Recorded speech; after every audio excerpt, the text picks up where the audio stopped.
didn't look happy walking off. You don't often see that for Liverpool players. Oh.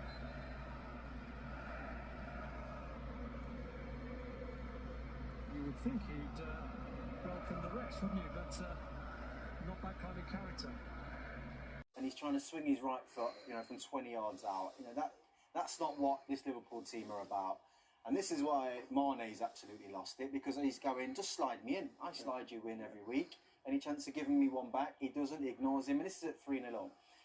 This, weirdly enough, is the part about it that I actually quite like. Because they're 3-0 up, he's been brought off and he doesn't feel like he should have been brought off. But this is the desire these Liverpool forwards have to score goals. He won the Golden Boot last year with Salah. Yeah. And he's thinking, I want that Golden Boot again. Is it competitive between them? Yeah, yeah. But I think that's amazing. That's why they score so many goals. That's why there's so much competition.